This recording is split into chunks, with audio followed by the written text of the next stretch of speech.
As I stand before you, one gets very nostalgic, especially because of certain incidents narrated by Justice Sirpurkar and Chief Justice Dotto. Actually, as I entered the hall,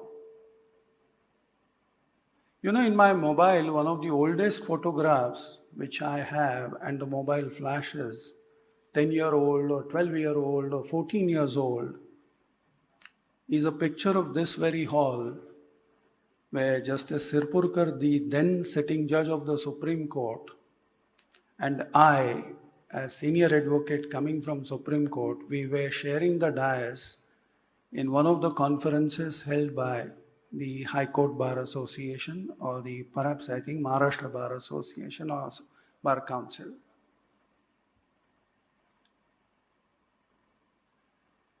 Very nice, fond memories of this particular city, this particular place, and the persons who I see in front of me or by my side. The incident which was narrated by Justice Sirpurkar, that he appeared in my father's court and on a sheet of paper, the bail order was granted. When he narrated that incident to me for the first time, my immediate reaction was, why is it that I don't get such judges? You could get such judges when you were practicing. His immediate reaction was he punched me in the stomach and said, if you had come to me when I was in Nagpur, when I was in Chennai, when I was in Uttarakhand or even in Calcutta, I would have done that. Not in Supreme Court. So these are very lovely, fond memories. It was Justice Sirpurkar who saw to it that I was committee's counsel when the committee was formed under the directions of the then Vice President, the chairperson of Rajya Sabha, to go into the allegations against Justice P.D. Dinakaran. So I was appointed as counsel for the committee. The various fond memories then start flowing. And then I looked back and said that if my journey with law actually started in this city, and that was a very innocuous but a very momentous occasion in my life. My father was sworn in the year 1974, January. I had not attended his swearing in. I'd never seen my father work as a judge, so therefore I had never even attended his court. But when his term was about to expire,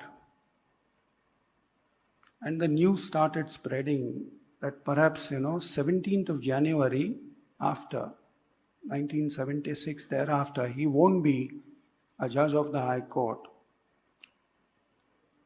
That day, I went to Nagpur High Court. He was actually here stationed as a judge. And I went to that particular courtroom. And mind you, that's the first time that I saw lawyers in black robes, hustle, bustle in the corridors. And then I entered the court and I saw a judge sitting there on the dais for the first time. So that perhaps was my first brush with the legal profession. I was not a member of Nagpur High Court Bar Association at any juncture, but I've always been associated with Nagpur and its bar. I have appeared in this High Court on a number of occasions. As a matter of fact, when I saw some of the faces here sitting, Like Justice Radhakrishnan, I appeared before him in Bombay. Justice Dharmadhikari, I appeared before him in Nagpur. There are so many judges before whom I have appeared. There are so many lawyers with whom I have fought many battles. Maybe I have fought battles against them, drawn swords against them. But it was all part of life. It was all part of one single progression in life. And that progression is something at every level. There have been so many associates. Like, for instance, Mr. Kumbhakoni, he and I went to same school in Solapur. So it's the association which then gives you that strength. Every person is like a book. If you read that person, there's a great learning opportunity. He or she tells you what exactly matters in life and to what extent can that person be a guiding light in your journey towards what the life constitutes. Every person, whether it is Justice Bhushan Gavai or Justice Dipankar Datto, I had the occasion to be in Calcutta High Court, and he showed me some of the rare exhibits in that court. And that shows the kind of attachment to what the profession, what this judgeship, what this service counts, and to what extent we give great importance to these milestones in our life. I have been very, very fortunate that I come from a family of lawyers. My grandfather started in 1920 in a district named Solapur. It is 102 years of unbroken chain. And as Justice Sirpurkar mentioned, perhaps I may be the happiest person that my earlier and next generation are still in practice when I step down in 3 months' time. So that's part of life. And it is the journey which you undertake. See, there's a very beautiful poem written by Rudyard Kipling.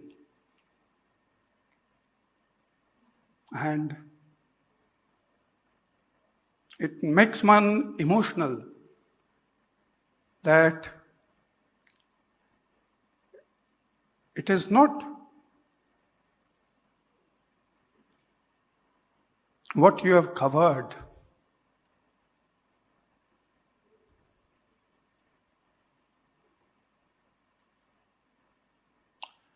it is how you cover that.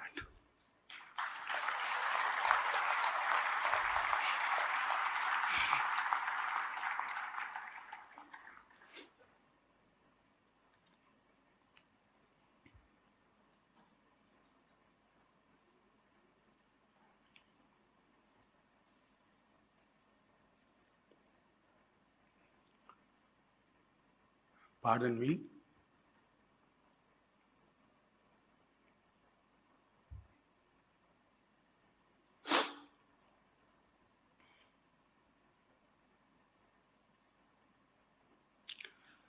I have had the blessings of elders, the love of everybody around me, my friends, my colleagues,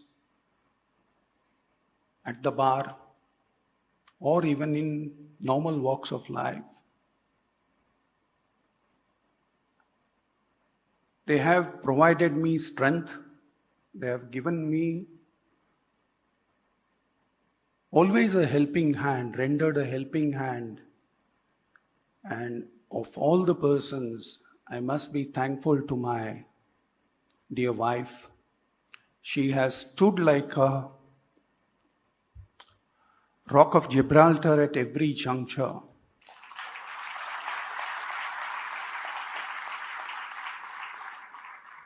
She understands me even before I say anything to her. So therefore, that's the kind of connection that we have developed. I am thankful to her. This is here, I'm not here to make any promises except one, that I will do everything to the best of my ability, knowledge and belief. Thank you so much. Nation Next, News Hub for New India.